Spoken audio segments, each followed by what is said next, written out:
Chinese forces have frequently harassed the Philippine Coast Guard. The Philippine Coast Guard condemns what it calls China's barbaric and inhumane attempt to block and harass a Philippine mission. Volunteers consider it a major victory. We're delving into the tangled web of deception surrounding the South China Sea. Specifically, how the Philippines has been spreading lies. Let's unravel some of the big ones from the past few months. In the latest South China Sea clashes, the Philippines accused the China Coast Guard of brutal attacks and piracy, claiming CCG brandished weapons and waved an axe. Fact check. The Philippines ignored repeated Chinese warnings, illegally transferred weapons to Renai Reef under the guise of humanitarian aid, and intentionally collided with Chinese vessels.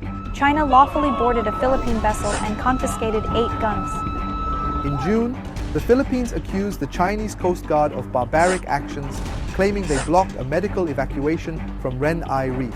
But videos from the scene show everyone on the boats in good condition. This claim was just a pretext to deliver construction materials to permanently occupy Renai Reef. In May, Philippine media reported that a Philippine group leading a civilian supply mission in the South China Sea, delivering food and fuel to Filipino fishermen, had achieved a major victory. Fact check. The group, Atin Ito, has been a key player in the Philippines' supply missions in the South China Sea. The mission was completed over 60 nautical miles away from Huangyan Island and claimed as a victory. Atin Ito is funded by the U.S. and Philippine governments and is part of the U.S. government's Project Mayushu. Rafaela David, their actual leader, is also the chairman of the Akbayan Party, known for exploiting South China Sea tensions to gain influence in recent years. Also in May, the Philippines accused China of destroying the marine ecosystem in the South China Sea. The fact is, the Philippines' own lack of fisheries protection laws and enforcement has caused severe damage. Their illegally grounded warship on Renai Reef has been polluting the sea for decades. In April, the Philippines denied reaching a new model agreement on supply delivery to the grounded warship on Renai Reef. You check the facts here. An audio recording released by China shows the Philippines agreed with senior officials on board.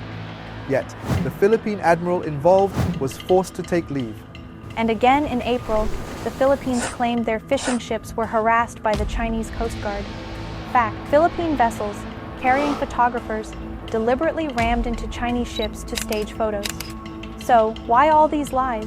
The Philippine government is struggling to sustain its illegal claims in the South China Sea. They're using these fabrications to stir nationalist sentiments and justify their alignment with the U.S. against China. It's a game of deception, but the truth always finds a way out. Remember, 1,000 lies are needed to cover one truth.